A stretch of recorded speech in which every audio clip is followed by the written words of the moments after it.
Hey guys, first project on this hit and run Wraith build is going to be the mock-up of the front bumper. Again, this is my loaner Wraith that I'm going to be using mostly for just this project of the front bumper. This is the HD bumper set from the DMG. It's all steel and it integrates in the bumper supports, which are these plastic pieces on the stock Wraith. And then I've already disconnected the screws of this, and then the front bumper that it ties into. So this normally just pops around the front, and then the bumper supports screw in through the front. Anyone who has a Wraith is probably familiar with this because you'll either break these or you'll break the front bumper around this screw hole, usually is what happens.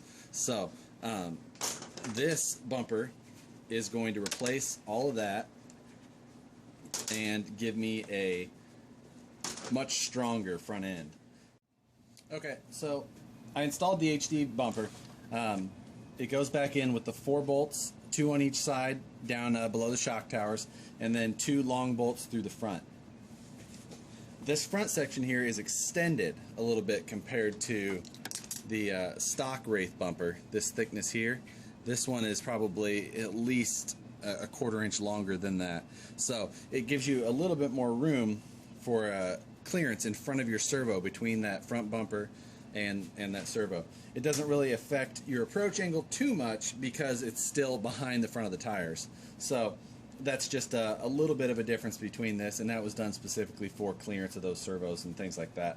So anyway, the point of me using this Wraith mock-up is because I need to fit my TZI World beefy winch, and I want to fit that up front as compact as I can because I've got to fit all my electronics and everything else up under here, because my rear end of this buggy is going to be pretty much open, so I don't want to have too much sitting back there that I have to deal with as far as aesthetics go.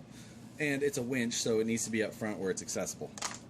But anyway, okay, I ended up swapping in my actual running gear. Well, my front end anyway. This is my Vanquish Curry axle, my 4-inch Proline shocks. It had the 3.5s up front before, and then I put on the shock relocation brackets that came with that DMG setup. It's hard to tell, but you can see that the shock is moved up higher here. Anyway, I wanted to do this just to make sure that I knew where everything was going to sit. I also threw in the Mamba Max, or a Mamba Max Pro, and then a 4-cell 2200 LiPo. I won't be running 4-cell most of the time, maybe occasionally, but for the most part it'll be on 3-cell. But I wanted to show kind of a worst case scenario for myself anyway, for just locating everything.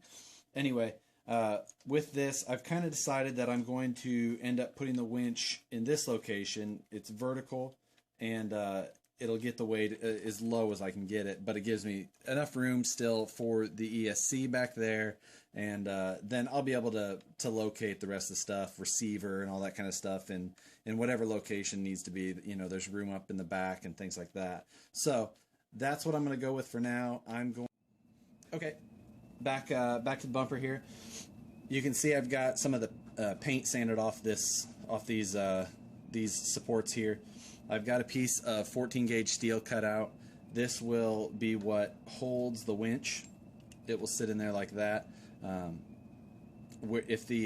assume that the winch line was going to run over top of this, and then I'm probably going to add some sort of plate in the front with a fair lead, but I want to get it all put on first and figure out how exactly everything's going to sit before I put a fair lead in there, just because of how the servo will be when it comes up under full bump. I don't really... Alright guys, going to take this plate on using my Thermal Arc 95S TIG welder. That's about a $400 little machine, so worth a look at if you guys are looking for something hobby grade for your projects.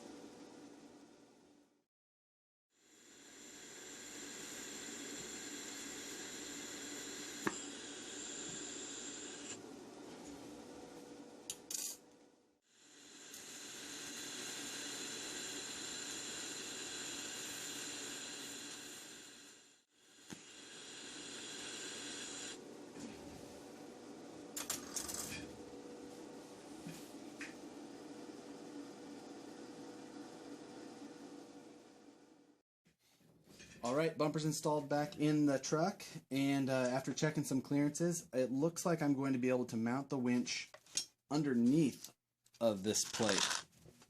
So just simply taking the tabs of the winch and putting it on the bottom side of that plate, lowering it down a little bit. What that will allow me to do, though, is run my winch line underneath of the plate and still be over top of that servo even at full bump. So that will be a nice benefit. I could run some plastic up on top of this just to be smooth so that that leading edge didn't cause an issue, but this is a better situation anyway, and it looks like I have plenty of room for it. So I'm going to get the holes drilled in this plate, and then the only other thing I want to do is get something welded up in here for a fair lead. I just don't know if I'm going to do that tonight or not. I really don't think I'm going to. I might get it installed in the other truck first and see what I think after this first run. But that's my thoughts right now. It might change before the end of the night, and I might end up doing the fair lead mount. But that's all I got for tonight, and we will see you guys later. I'll try and get a couple final shots of this in this video before we go.